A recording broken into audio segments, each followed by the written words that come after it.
सावन सोमवार व्रत कथा। किसी नगर में एक अमीर व्यापारी रहता था। उसके पास धन दौलत और मान सम्मान किसी भी चीज़ की कमी नहीं थी, लेकिन फिर भी वह हमेशा दुखी रहता था। उसके दुख का कारण था उसकी कोई संतान न होना। संतान प्राप्ति की इच्छा से व्यापारी प्रत्येक सोमवार का व्रत रखा करता था और शाम में शिव मंदिर जाकर शिवजी के समक्ष घी का दीपक जलाता था। उसकी सच्ची भक्ति देख माँ पार्वती प्रसन्न हो गई और भगवान शिव से उसकी मनोकामना पूरी करने की प्रार्थना की। भगवान शिव बोले, इस संसार में हर व्यक्ति को उसके कर्म के अनुसार ही फल की प्राप्ति होती है, अतः जिसके भाग्य में जो लिखा है उसे वही मिलेगा। लेकिन फिर भी माता पार्वती नहीं मानी और भगवान शिव से उस व्यापारी की मनोकामना पूर्ति करने का आग्रह करने लगी। अंत में भगवान को माता पार्वती की बात मानकर व्यापारी को पुत्र प्राप्ति का वरदान देना पड़ा। वरदान देने के पश्चात भोलेनाथ माँ पार्वती से बोले, मैंने आपके कहने पर व्यापारी को पुत्र प्राप्ति का वरदान तो दे दिया है, परंतु उसका पुत्र 16 वर्ष तक ही जीवित रहेगा। तब उसी रात भगवान शिव ने उस व्यापारी के सपने में आकर कहा कि मैं तुम्हें पुत्र प्राप्ति का वरदान देता हूँ, लेकिन उस पुत्र की आयु 16 वर्ष तक ही होगी। पुत्र प्राप्ति का वरदान पाकर व्यापारी खुश तो हुआ, लेकिन उसकी अल्प आयु की चिंता से व्यापारी की खुशी नष्ट हो गई। इसके बाद भी व्यापारी पहले की तरह ही सोमवार व्रत करता रहा। कुछ महीनों के बाद उसके घर में एक सुंदर पुत्र का आगमन हुआ, लेकिन व्यापारी ने पुत्र की कम आयु की बात किसी को नहीं बताई।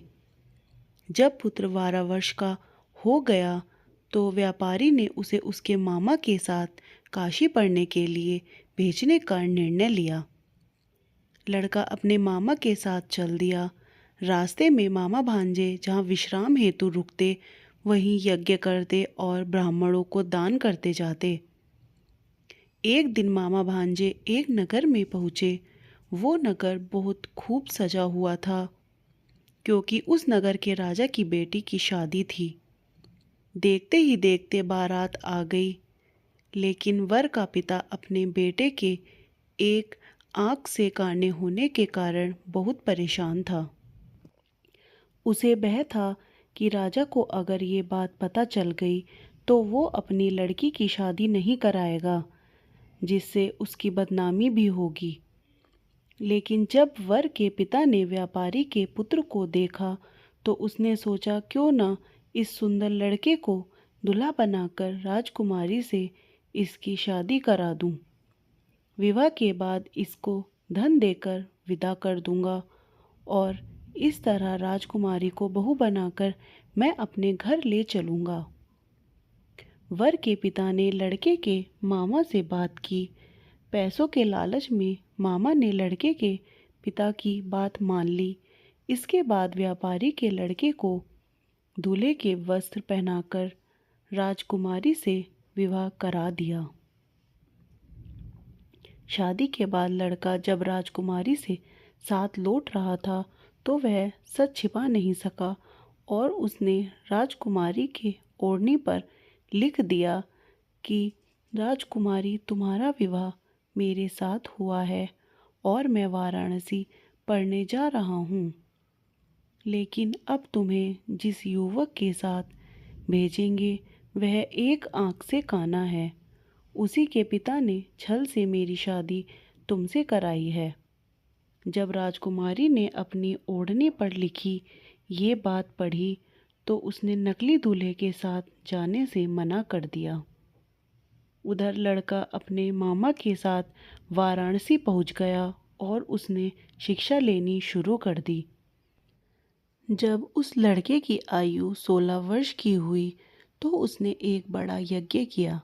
यज्ञ की समाप्ति के बाद ब्राह्मणों को भोजन कराया और खूब दान किया। जब लड़का रात को अपने शयन कक्ष में सो रहा था तो शिव के वरदान के अनुसार शयना अवस्था में ही उसकी मृत्यु हो गई। सूर्योदय के समय जब मामा ने अपने मृत भांजे को देखा तो वे रोने पीटने लगे। लड़के के मामा के विलाप भरे स्वर समीप से गुजरते हुए भगवान शिव और माता पार्वती जी को भी सुनाई दे गए। तब माता पार्वती ने भगवान शिव से कहा, हे प्राणनाथ, मुझसे इस व्यक्ति का दुख देखा नहीं जा रहा है, आप कृपया करके इसके कष्ट को अवश्य दूर करें। तब भगवान शिव ने माता पार्वती से कहा कि हे पार्वती, ये उसी व्यापारी का पुत्र है जिसे मैंने 16 वर्ष तक ही जीवित रहने का वरदान दिया था। अब उसकी उम्र पूरी हो गई है। माँ पार्वती ने फिर भी शिव जी से निवेदन कर कहा कि उस बालक को जीवन दे दीजिए, क्योंकि अगर आपने ऐसा नहीं किया तो उसके माता पिता भी अपने प्राण त्याग देंगे। ये व्यापारी हमेशा से ही आपके सोमवार व्रत करते आ रहा है, ऐसे में इसकी मनोकामना आपको जरूर पूरी करनी चाहिए। माता पार्वती के आग्रह पर भगवान शिव ने उसे जीवित कर दिया।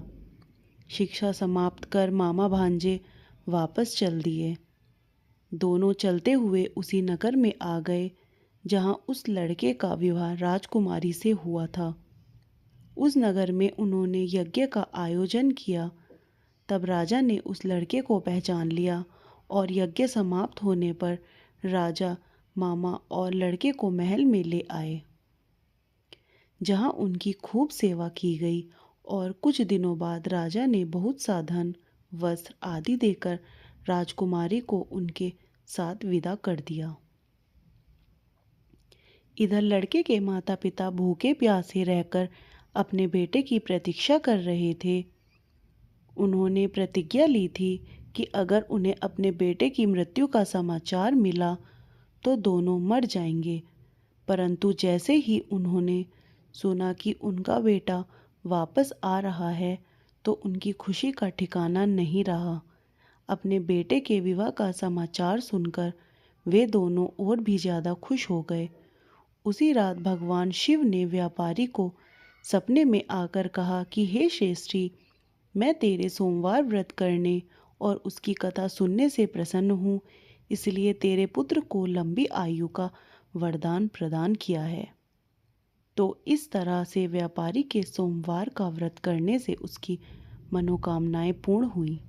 इसी प्रकार जो भी व्यक्ति सोमवार का व्रत करता है और इसकी कथा सुनता है, उसकी सारी मनोकामनाएं पूर्ण हो जाती हैं। बोलो शिव शंकर भगवान की जय।